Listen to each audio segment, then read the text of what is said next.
오늘은 여호와를 아는 지식이라는 말씀의 제목을 가지고 함께 말씀을 나누고자 합니다. 호세아서입니다. 호세아는 BC 8세기 중엽 북이스라엘에서 활동했던 선지자입니다. 호세아와 비슷한 시기에 활동했던 북이스라엘 선지자로는 아모스가 있습니다. 호세아보다 약간 앞서서 활동하셨습니다. 그리고 이때 남유다에서 활동하던 선지자는 그 유명한 이사야였습니다. 이 호세아가 활동하던 당시에 북이스라엘의 왕은 여로보암입니다. 근데 여러분, 북이스라엘의 왕 중에는요, 여로보암이라는 이름이 2명 나옵니다.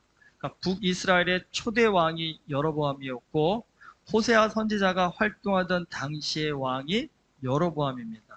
그래서 흔히 이 둘을 구분하기 위해서 호세아 때의 여로보암 왕은 흔히 여로보암 2세라고 부릅니다. 근데 이 여로보암 2세 때 북이스라엘은요, 가장 번영을 누립니다. 그래서 이 시대를요, 북이스라엘의 황금 시대라고 부르기도 합니다. 그러니까 군사적으로 굉장히 강해서 영토를 크게 확장했고요. 또 중개 무역을 통해서 경제적으로 아주 풍요로운 시기였습니다. 아모스서에 보면 이 당시의 생활상을 이렇게 묘사하고 있습니다. 아모스 6장 4절과 6절에 보면 상하상에 누우며 침상에서 기지개 켜며 양떼에서 어린 양과 우리에서 송아지를 잡아서 먹고 비파 소리에 맞추어 노래를 지절거리며 다윗처럼 자기를 위하여 악기를 제조하며 대접으로 포도주를 마시며 귀한 기름을 몸에 바르면서 요셉의 환난에 대하여는 근심하지 아니하는 자로다. 이 북이스라엘의 사람들의 모습입니다. 상하상이라는 게 상하, 코끼리 코 옆에 튀어나온 치아 있죠? 그겁니다. 여러분, 이 상하는요, 가공해서 아주 고가의 장식품으로 많이 팔리는 것입니다. 근데 이 비싼 상하로 밥상을 만들었다고 합니다. 그러니까 얼마짜리 밥상인지 여러분도 상상이 안 될 정도로 비싼 겁니다. 그런데 그 상에서 뭘 먹냐면 어린 양과 송아지를 먹는다고 합니다. 여러분, 웬만한 부자가 아니면요, 새끼는 안 잡아먹습니다. 왜냐하면 새끼는 키워가지고 또 새끼를 낳아야 되고 또 다음을 준비해야 되는 그 씨앗이기 때문에 쉽게 새끼는 잡아먹지 못합니다. 그러니까 우리가 소고기는 먹어봐도 여러분, 송아지 고기 먹어보신 분들은 많지 않으시죠? 어린 양고기도 마찬가지입니다. 그런데 여러분, 이거를 먹는다는 얘기는요, 그만큼요, 가축의 수가 아주 많아가지고 그거 잡아먹어도 지장이 없을 만큼 부유하다라는 그런 뜻을 갖고 있습니다. 여러분, 고가의 상하밥상에 앉아서 정말 아무나 먹을 수 없는 비싼 음식을 먹으니까 그런 부유한 사람들이 일상에서 뭘 하며 지내겠습니까? 보니까 비파 소리에 맞춰 노래를 지절거리고 대접으로 포도주를 마시고요, 귀한 기름으로 몸에 바른다라고 합니다. 한마디로 말하면 먹고 마시고 치장하면서 인생 즐기기에 여념이 없었다라는 겁니다. 그러니까 여로보암 2세 때 북이스라엘은 정말 깜짝 부자가 되었습니다.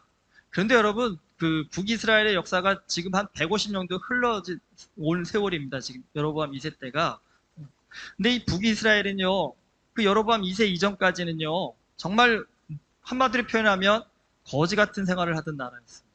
정말 거지나 다름없었습니다. 툭하면 쿠데타가 일어나갔고요, 왕이 바뀌어가지고 국내 정세가 늘 불안정했습니다. 여러분, 그러다 보니까 백성을 위해 헌신적으로 일하는 관리들을 찾아보기 어렵고요, 자신의 이익을 먼저 챙기는 분위기가 사회의 일반적 분위기였습니다. 여러분, 그런 나라에서 백성들 역시 나라와 민족을 위한 헌신보다는 일신의 안위를 챙기기에 급급했습니다. 그러니까 왕으로부터 일반 백성에 이르기까지 어떤 생각을 갖고 살았냐면 나만 잘 먹고 잘 살자, 이런 마인드를 갖고 살았다는 겁니다. 그러니 여러분, 그런 나라가 어떤 상태에 처할지는 아마 충분히 짐작이 되실 겁니다. 북이스라엘은요, 언제고 허리 한번 제대로 펴고 산 적이 없었습니다. 맨날 남 침략을 받고 맨날 자기들끼리 싸우지 않으면 침략을 받든지 둘 중에 하나였습니다. 그럼 여러분, 이런 나라에서 살다 보니 누가 제일 피해를 보겠습니까? 백성들이 제일 많이 피해를 봅니다. 정말 너무 불쌍할 정도로 너무나 고통을 받고 사는 겁니다. 그래서 사실은 계속적으로 징계를 받던 이 북이스라엘 백성들을 하나님께서 너무 불쌍해가지고요, 은혜를 베풀어 주셨습니다. 그래서 그들이 잘나서가 아니라 너무 불쌍해서 이제까지 너희 허리 한번 못 펴고 살았는데 그래 이제 허리 한번 좀 펴보고 살아봐라 라고 해서 일방적인 은혜를 베풀어 주신 겁니다. 그래서 여로보암 2세 때 깜짝 북이스라엘이 아주 부자 나라, 강한 나라가 된다라는 겁니다. 근데 여러분, 사람이 이렇게 깜짝 부자가 되고 깜짝 강한 나라가 되면 하나님이 정말 크신 은혜를 주셨구나라고 안다면 너무 좋은 일이겠지요. 그런데 문제는요, 북이스라엘은 어느 날 갑자기 찾아온 이 은혜가 마치 자신들의 능력인 양 착각하고요, 졸부들이 보이는 어리석은 행태를 그대로 보인다라는 겁니다. 누가 더 화려하냐? 누가 더 사치스럽냐? 누가 더 고급스럽냐? 이걸 갖고 경쟁을 한다는 겁니다. 여러분, 이런 정신으로 사니 그런 사람들의 머릿속에 정의는, 공의, 이웃사랑 등 이런 가치가 아예 안중에도 없을 건 뻔한 일입니다. 여러분, 이렇게 사는 사람들한테 가가지고 좀 우리 하나님 앞에 바르게 사는 신앙이 뭔지 좀 고민 좀 해봅시다라고 한다면 그거 들을 사람이요, 아무도 없겠지요. 여러분, 이 당시요, 모든 문화는 종교와 연관되어 있었습니다. 특별히 모든 사치품들은 종교적인 제휴의식에 사용된 것이었습니다. 금목걸이, 은팔찌, 상아로 만든 밥상, 침대 등등 당시 유행하는 모든 사치품들은요, 이방 민족들의 우상 숭배에 사용되는 것들이라는 겁니다. 그러니까 북이스라엘 사람들이 그전까지는 가난해가지고 감히 엄두도 못 내다가 이제 돈 좀 생기니까 아람 사람들이 금목걸이 차고 은팔찌 차고 우상 숭배하는 모습 보니까 우리도 해볼 수 있어. 그래서 똑같이 따라한다는 겁니다.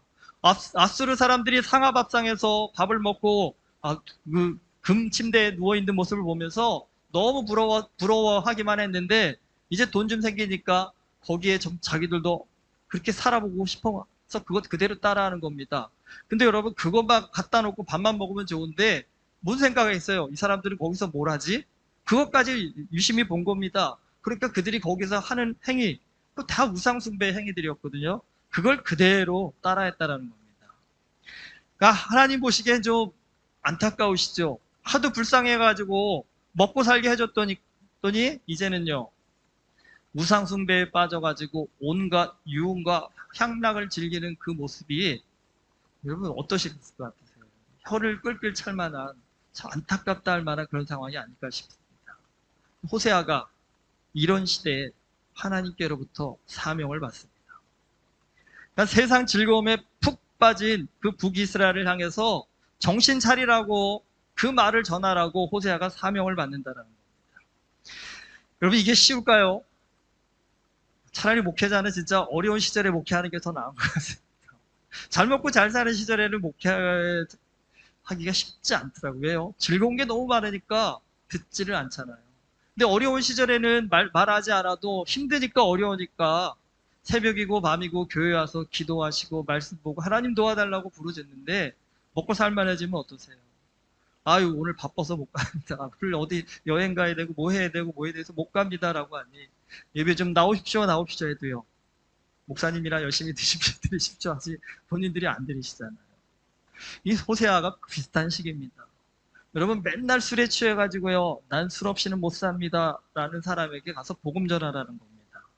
그 사람이 순순히 들을까요? 이렇게 사시면 안 됩니다라고 말해봐야 여러분, 그 술꾼이 술병이나 안 던지면 다행 아닐까요? 돈 하면서 돈에 눈먼 사람에게 돈보다 하나님의 말씀이 더 중요합니다, 그렇게 말해봐야 여러분 욕이나 안 하면 다행 아닐까요? 이 호세아가 살던 시대는요, 물질적으로는 풍요로웠지만 영적으로는 아주 메마른 시대였습니다. 누구도 하나님의 말씀에 귀 기울이려 하지 않고 그 말씀에 따라 진리의 길을 가고자 이 선한 싸움을 싸우려 하지 않던 그런 시대였다는 겁니다. 그런데도 하나님께서는 호세아에게 가서 외치라고 합니다. 무엇을요?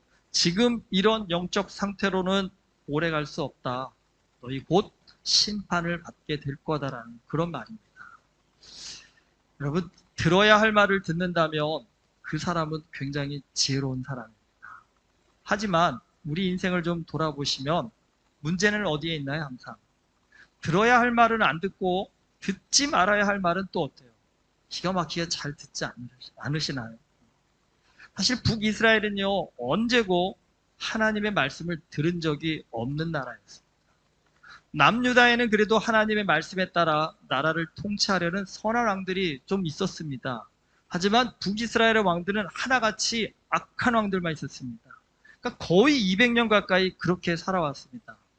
그런데도 하나님께서는요, 그들을 포기하지 않으셨습니다. 그들이 안 들어도 선지자를 보내고 또 보내십니다. 그러니까 아무리 선지자들을 보내서 말을 해갖고 안 들으니까 호세아 선지자에게는 좀 방법을 달리하십니다. 호세아야, 말로는 안 들으니까 네가 좀 한번 새로운 방법으로 좀 전해봐라라고 얘기하십니다. 그런데 그 특별한 사명이라는 것이 뭐였냐면 호세아 선지자의 가정을 통해서 지금 북이스라엘이 어떤 영적 상태인지를 좀 보여주라는 겁니다. 그러면서 호세아에게 뭐라고 얘기합니까? 저기 가면 음란한 여인 고멜이라고 했는데 그 여인과 결혼해서 자녀를 낳으라고 한 겁니다. 여러분, 다른 사람도 아니고 뭐 하는 사람이에요? 호세아가요? 선지자입니다. 근데 여러분, 선지자가 그 아내가 음란한 여인이라고 한다면 누가 그 선지자의 말을 듣겠습니까? 창피해도 이런 창피한 일이 어디 있겠습니까? 근데 그 음란한 여인과 결혼을 하라고 합니다. 호세아가 그 말씀에 순종을 합니다. 그리고는요, 아이를 3명을 낳습니다. 그런데 여러분, 이 음란한 고멜이한 여인이 아이를 3시간 낳고도 어때요? 가출을 해버립니다. 그런데 그런 가출한 아내를 하나님께서 호세아에게 뭐라고 합니까? 가서 데리고 오라 합니다. 찾아서 데리고 오라 합니다. 여러분, 가만 보면 남자가 바람나는 것도 문제지만 집안에 여자분이 이 중심이 흔들려버리면 집안이 풍비박산나는 거는, 그러니까 여자분들은 참아주는 분들은 봤어도 남자가 바람나는 아내 참아주는 경우는 제가 별로 못 본 것 같습니다. 그런데도 불구하고 왜 이런 일을 벌이고 있느냐? 북이스라엘이 지금 이런 상태라는 겁니다. 하나님께서 북이스라엘의 남편이 되어주셔가지고 정말 그들의 모든 삶을 지켜주시고 도와주셨음에도 불구하고 그 북이스라엘은 틈만 나면요, 우상 숭배에 빠져가지고 집을 뛰쳐나가기를 몇 번씩이나 반복했다라는 겁니다. 그런데 하나님께서 그들을 포기하지 않으시고 계속 가서 데리고 오기를 몇 번씩이나 반복하셨다는 얘기입니다. 여러분, 바람난 여인이 결국에 하는 말이 뭘까요? 그러신 분이 없어서 모르실 거라고 생각이 듭니다. 모르시는 게 맞습니다. 근데 여러분, 드라마든 영화든 보면 결국 바람난 남편이든 여인, 아내든 결국은 나중에 뭐라고 얘기합니까? 딱 이렇게 얘기합니다. 내가 미쳤지. 내가 미쳤지라고요. 여러분, 진정한 사랑을 외면하면 그 결국은요, 파멸입니다. 파멸에 이르러서야 내가 미친 걸 알게 됩니다. 호세아는 지금 미친 여인처럼 살고 있는 북이스라엘을 향해서 정신 좀 차리라고 얘기합니다. 그러니까 정신 차리려고 하면 너희가 왜 그렇게 미쳤는지 좀 알라고 합니다. 왜 미쳤을까요? 호세아가 그 원인을 하나로 분석합니다. 너희가 여호와를 아는 지식이 없기 때문에 미쳤다라는 겁니다. 그럼 생각해 보십시오, 여러분. 북이스라엘이 그러면 여호와를 아는 지식이 없다면 그들이 하나님의 말씀을 안 가르쳤다는 뜻일까요? 여러분, 그거 아닙니다. 그들은 태어날 때부터 말씀을 가르치는 민족입니다. 말씀 암송을 어릴 때부터 밥 먹듯이 시키는 민족입니다. 그런데 왜 말도 안 되는, 왜 그들이 여호와를 아는 지식이 없다라고 호세아 선지자가 말하고 있을까요? 여러분, 성경에서 말하는 지식이라는 것 잘 이해하셔야 될 필요가 있습니다. 우리는 지식하면 책의 내용을 이해한다면 그걸 지식이라고 생각하는데, 성경에서 말하는 지식이라는 것은 책의 내용을 이해하는 정도의 지식을 말하지 않습니다. 여러분, 인생을 한번 돌아보십시오. 책에서 배울 수 있는 지식도 있지만 그렇지 않은 지식들도 많습니다. 현장에서 경험을 해봐야만 알 수 있는 지식이 있습니다. 여러분, 사랑을 아무리 사랑과 괴로움이라는 책을 가지고 배운다고 한들 여러분, 그걸 다 사랑을 이해했다고 할 수 있을까요? 진정한 사랑이라는 것은 경험을 해봐야, 경험을 통해서 깨달음을 얻어봐야 배울 수 있는 겁니다. 그런데 우리 인생에 한번 여러분 중요한 가치들을 한번 생각해 보십시오. 헌신이라든지 섬김이라든지 나눔이라든지 은혜라든지 이러한 고귀한 가치는 여러분 책을 통해 배울 수 있는 것이 아니라 삶의 경험을 통해서만, 체험을 통해서만 배울 수 있는 것이라는 겁니다. 근데 중요한 것은 경험을 통해서 이러한 가치가 얼마나 귀한 것인지, 이런 가치들이 내 인생을 얼마나 풍성하고 놀랍게 변화시켜 주는지를 여러분 깨달아 안 사람은요, 체험하여 안 사람은요, 정말 남다른 인생을 살게 된다는 겁니다. 여호와를 아는 지식, 그거 한마디로 정의한다면 믿음입니다. 믿음은 어떻게 배울 수 있을까요? 성경을 배우는 것이 첫 번째입니다. 하지만 중요한 것이 있습니다. 아무리 우리가 성경을 꼼꼼하게 완벽하게 배운다고 해도 믿음을 안다라고 할 수 있을까요? 머리로는 알 수 있지만 가슴으로는 이해되지 않은 믿음은 반쪽짜리도 안 되는 믿음입니다. 말씀을 통해서 이론으로 배운 믿음을 삶에서 실천해보고 여러분 그 믿음이 갖는 능력을 경험해봐야 비로소 우리는 믿음을 아는 자라고 말할 수 있습니다. 호세아 앞에서 다니엘서를 우리가 봤지 않습니까? 다니엘이 굉장히 위대한 믿음의 사람이 되었습니다. 어떻게 그런 사람이 되었을까요? 다니엘은 어릴 적부터 말씀을 훈련받은 사람입니다. 근데 중요한 것이 있습니다. 여러분, 그 시대에 다니엘만 그런 교육을 받았을까요? 아니요. 북이스라엘이든 남유다든 태어나는 모든 아이들은 거의 다니엘과 똑같은 신앙 교육을 받고 자랐습니다. 하지만 그 많은 사람들 중에 다니엘처럼 하나님 말씀대로 살겠다라고 결단한 사람은 아주 소수에 불과했습니다. 말씀대로 살면 하나님께서 지키시고 인도해 주신다라는 것을 정말 수많은 사람들이 배웠지만 정작 삶에서 그렇게 산다라는 건요, 이건 엄청난 믿음의 결단이 없고서는 굉장히 어려운 일입니다. 다니엘서를 보면 다니엘이 포로로 끌려간 주제에 뭐라고 얘기합니까? 왕이 주는 고기와 술을 거부하고 채식만 하겠다고 합니다. 여러분 이거 누가 봐도요, 이건 미친 짓입니다. 왕이 세운 금신상에 절하지 않으면 죽는다고 하는데도 하나님 말씀에 맞는 일이 아니기 때문에 못하겠다고 한 다니엘의 세 친구 하나냐, 미사엘, 아사랴의 선택, 이것 또한 미친 짓입니다. 앞으로 30일 동안 왕 외에는 그 어떤 신에게나 사람에게 기도하면 안 된다라는 법이 선포되었음에도 불구하고 여호와께 드리는 기도를 포기하지 않아서 스스로 사자굴에 들어가기를 자처한 다니엘의 선택 또한 미친 짓입니다. 그런데 여러분 성경에 보면요, 그 미친 짓에 하나님의 기적이 일어납니다. 풀무불에 들어갔던 다니엘의 세 친구가 살아나옵니다. 사자굴에 들어갔던 다니엘이 살아나옵니다. 이제 이들은요, 믿음을 이론이 아닌 삶으로 체험한 사람들이 되었습니다. 생각해 보십시오. 이 정도 믿음을 삶으로 체험한 사람, 성경은 이들을 뭐라고 얘기합니까? 세상이 감당할 수 없는 사람이라고 그렇게 히브리서가 말하고 있습니다. 하나님의 말씀대로 사는 일, 여러분 귀한 일입니다. 놀라운 일입니다. 힘 있는 일입니다. 능력 있는 일입니다. 그런데 전제 조건이 붙습니다. 우리에게 아주 큰 결단을 요구한다는 겁니다. 그러니까 어쨌든 보면 죽기를 각오하는 결단을 요구한다는 겁니다. 그리고 그 결단을 해봐야 이제까지 이론으로 배워왔던 이 믿음이 어떤 능력을 갖고 있는지를 그제서야 알게 된다는 겁니다. 믿음이 왜 어려울까요? 여러분 성경 공부만 시켜서 믿음이 다 들어갈 수 있다 한다면 그거 얼마나 쉬운 일일까요? 물론 어려운 책이긴 하지만 그렇다고 해서 여러분 세상의 책에 비해서 그렇게 어려운 것도 아닙니다. 노력하고 열심히 읽고 공부하다 보면 이해할 수 있습니다. 오히려 요즘 나오는 책이 더 어렵지 않을까요? 그런데 이거 갖고 되지 않는다는 겁니다. 배웠습니다. 들었습니다. 압니다. 문제는요, 실천해 봐야 된다는 겁니다. 그 말씀대로 실천해 볼 때 어떠한 역사가 능력이 일어나는지를 내가 경험하여 알 때 비로소 여호와를 아는 참된 지식을 갖는 그런 사람이 될 수 있다는 겁니다. 여러분 신앙생활하다 보면 목사로서 여러분에게 가르쳐야 될 것 중에 참 많은 것들이 있지만 어려운 게 뭡니까? 분명히 주일에 일 안 하면 먹고 살기 힘든 분들이 있습니다. 주일에 일 빼먹을 수가 없는 업종이 있습니다. 근데 참 그럴 때 뭐라고 얘기합니까? 참 현실을 봐서는 아유, 일하시는 게 맞습니다. 그렇지만 성경은 뭐라 합니까? 그날은 쉬라고 합니다. 그날은 예배를 드리기 위해서 포기하라고 얘기합니다. 그런데 여러분, 주일에 일 안 하면 먹고 살기 힘든 분한테 예배를 위해서 쉬십시오로 하면 반응이요.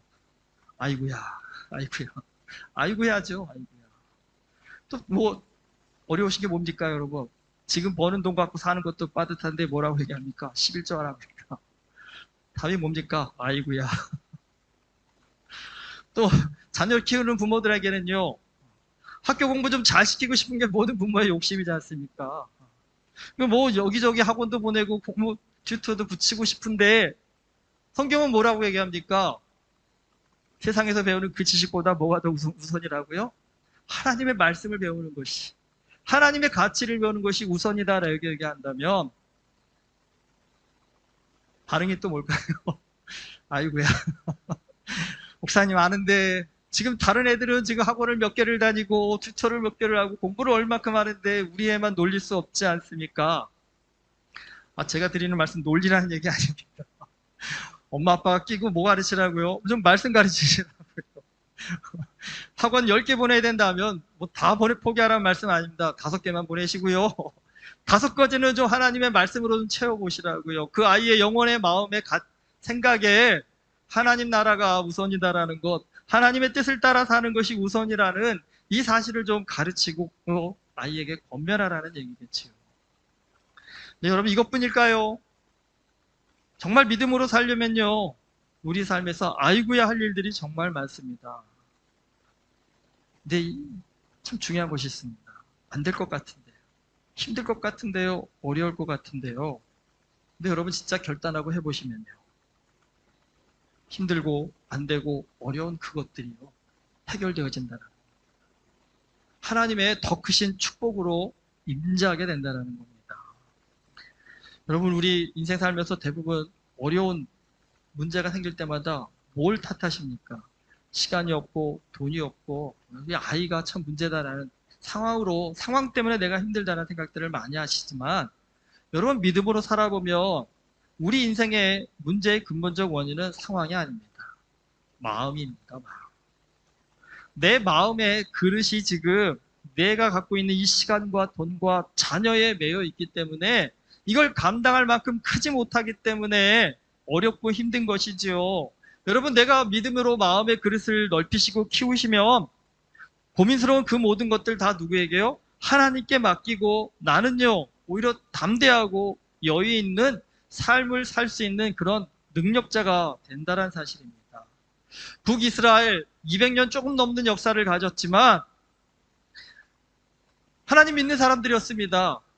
그들이 우상 숭배했다고 해서 여호와께 제사 안 드린 거 아닙니다. 말씀 안 배운 거 아닙니다. 그럼에도 불구하고 믿는 자임에도 불구하고 날마다 돈 걱정하고 날마다 미래 걱정하고 날마다 사람과의 관계를 걱정하면서 정말 이렇게 믿는 자로서 허리 한번 가슴 한번 쫙 펴보고 살아보지 못한 사람들이었습니다. 왜 그랬을까요? 하나님에 대해서 이론적으로는 너무나 잘 아는데 한번 믿음으로 살아보자라고 그 믿음의 결단을 200년 동안 단 한 번도 못했다라는 겁니다. 그러니까 어떻게 보면 교회는 다니는데 맨날 와가지고 세상 걱정에서 벗어나지 못하는 그런 신앙생활과 똑같다라는 겁니다. 여러분 북이스라엘과 남유다가 있지만 여건과 상황을 놓고 보면 북이스라엘이 훨씬 더 남유다에 비해서 좋은 여건이었습니다. 인구도 많고 땅덩어리도 많고 여러분 농사를 짓기에도 북이스라엘의 영토가 남유다보다 정말 몇십 배 몇백 배는 더 농사 짓기도 좋은 그런 땅이었습니다. 근데 여러분 그렇게 훨씬 좋은 여건 속에 살면서도 북이스라엘은 항상 힘들어 못 살겠다를 입에 달고 사는 그런 사람들이었더라고요. 왜요? 여러분 인생이 힘들면 한 번쯤은 고민해 봐야 되지 않을까요? 왜 나는 맨날 노력하는데 열심히 하는데도 이 어려움이 벗어나지질 못할까? 이유는 뭘까요, 여러분? 내가 뭔가 좀 잘못 가고 있다는 뜻이잖아요. 내가 뭔가 좀 잘못하고 있다는 뜻 아니겠습니까? 한 번쯤은 좀 돌아보셔야 되지 않을까요? 밤낮 없이 수고하는데도 돈이 모이지 않는다 한다면 뭔가 내 안에도 돈에 관리하는 가치의 문제인 거잖아요. 그렇죠? 수고하고 애쓰는데도 불구하고 자꾸 다른 사람들과의 관계가 오그러진다 한다면 내가 다른 사람을 포용하는데 이해하는 내 마음의 중심이 뭔가 문제가 있다는 뜻 아닐까요? 그렇다 한다면 여러분, 그 가던 길을 멈추고 한 번쯤은 내가 바른 길을 가고 있는지 점검하시고 한 번쯤은 좀 다른 길로 옳은 길이 무엇인지를 생각해보고 이제까지 내가 해왔던 인생의 그 길을 고집하지 않고 한 번쯤은 턴해볼 수 있는 그런 용기와 결단이 좀 필요하지 않을까요? 그래야 뭔가 문제가 해결이 되어지고 새로운 방향성이 열려지지 않을까요? 북이스라엘은 여호와를 이론적으로는 너무나 잘 알았지만 그 믿음으로 사는 결단을 못 해가지고요. 어쩌면 다람쥐 쳇바퀴 돌듯이 고난을 반복하는 악순환의 삶을 되풀이할 수밖에 없었던 그런 참 불쌍한 사람들이었습니다. 그들의 삶의 모습을 보면서 오늘 좀 우리를 점검해 볼 필요가 있지 않을까 싶습니다. 오늘 우리도 교회 다니는 분들이시죠. 날마다 그래도 성경 통독도 하시고 주일에 이렇게 오셔서 성경 말씀도 듣고 하시니까 여호와를 아는 지식이 그래도 여러분 좀 있으신 분 아니실까요? 그런데 여러분 우리 자신을 한번 좀 돌아보시면 어떨까요? 나는 정말 이론으로만 여호와를 알고 있는 사람은 아닌가? 아니면 내 인생에서 정말 믿음의 결단을 통해서 정말 하나님의 역사, 하나님의 능력을 삶으로 체험하여 경험하여 알고 있는 사람인가? 한번 우리 자신을 좀 점검해 보시길 부탁드립니다. 인생이 복잡할수록 고민이 많을수록 두려움이 클수록 여러분 그건 뭘 의미하냐면 내가 인생의 방향을 잘못 가고 있다는 뜻입니다. 인생의 기초를 잘못 엉뚱한 데 두고 있기 때문에 복잡하고 고민이 많고 두려움이 큰 것입니다. 그런 분이실수록 여러분 어차피 지금 내 이 방향에서 아무리 살아봐야 해결할 수 없다 하신다 한다면 한 번쯤 여러분 하나님 앞에 승부수를 좀 걸어보시면 어떨까요? 하나님 말씀하신 대로 이렇게 하면 내 생각엔 망할 것 같지만 끝장날 것 같지만 어차피 이러나 저러나 힘든 거 마찬가지라 한다면 하나님 말씀 믿고 한번 하나님의 뜻대로 하나님의 방식대로 한번 살아보겠습니다라고 한번 여러분 우리의 삶을 하나님 앞에 한번 좀 던져보시면 어떠실까요? 여러분 분명한 것은 하나님께서는 당신에게 의지하는 인생을 포기하지 않으십니다. 하나님을 찾고 하나님을 의지하고 하나님 안에서 인생의 새로운 비전과 방향과 뜻을 찾고자 하는 사람을 하나님은 결코 내치시지 않습니다.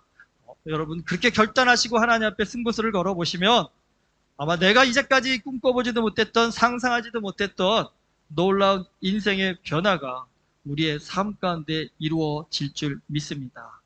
여러분 이 호세아서를 통해서 여호와를 아는 참된 지식을 갖는 하나님의 백성 될 수 있기를 소망합니다.